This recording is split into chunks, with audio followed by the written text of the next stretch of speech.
It's Friday night, we're by the fire. This is no ordinary home, an English manor house that dates back to 1658. Tonight we're going to reveal more details about ourselves, our humble beginnings and where we come from. Hello everyone.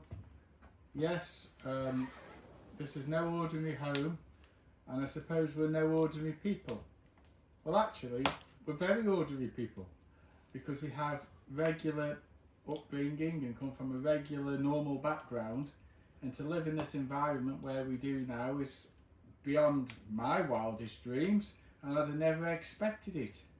I come from modest circumstances. My parents and grandparents worked hard all their lives, but were living in social housing.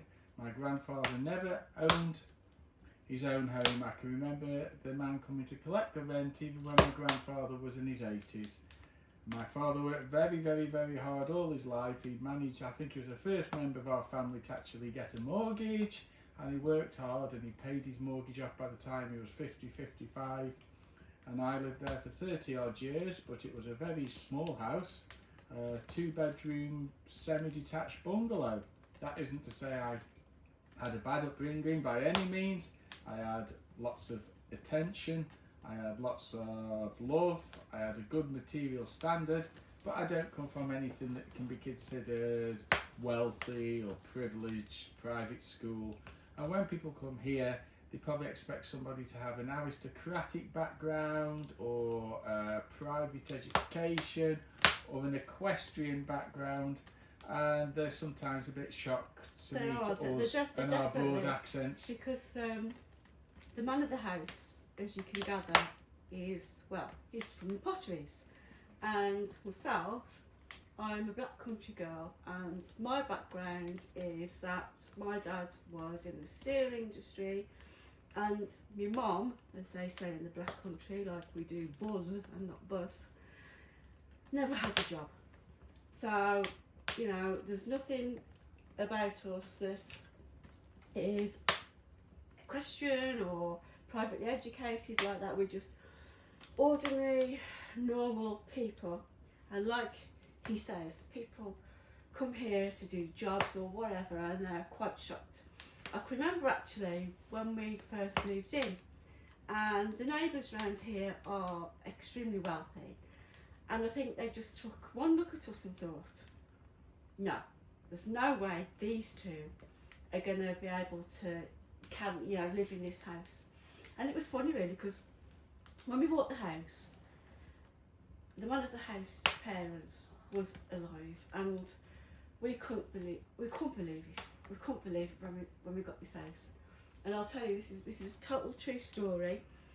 When we got the house, it was in the age of when you can self-certify your income, and that's what we did.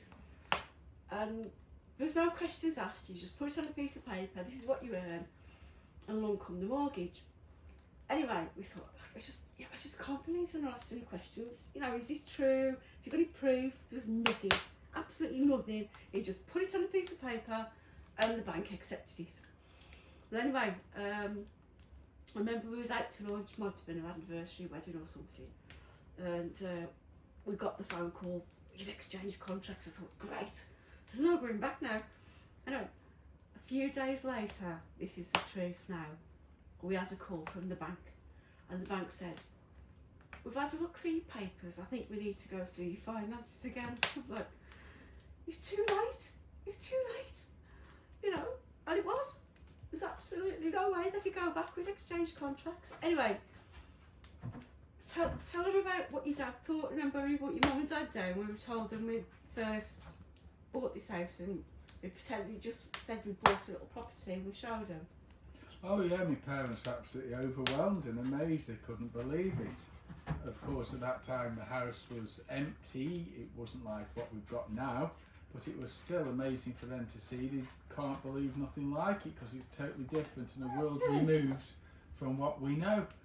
And there's so much to get used to. Like when they spent a night here, it's hard to wake up in the morning and open your curtains or your shutters and not see neighbours or not see people across the street. And because of my background, I still find that difficult now. I'm used to knowing Mr. and Mrs. Smith and Arthur and Fred across the road and having a chat with them, and you know what time they go to work and what time they come back and when the kids visit and when the family visits. And there's a good thing about that, really. It's a good sense of community. I used to love that, especially up north, a great camaraderie. But when you live here, it's like you can spend all weekend and not see a soul, not see another human, just see fields and livestock, which they say is nice and privileged. I suppose privacy and space is. But it takes a lot to get used to when you come from a ordinary background. It takes a lot of work to get here. I mean, we've got here because we're a team, and when we met, we didn't have anything, and that's one of the things we are going to share. We're going to tell you in future episodes how we had nothing and we ended up with a house like this.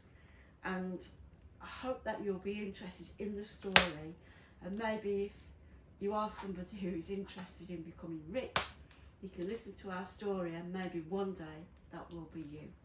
Well, thanks for looking at this video tonight. Please come back and watch more. Bye-bye. Hopefully we'll see you soon.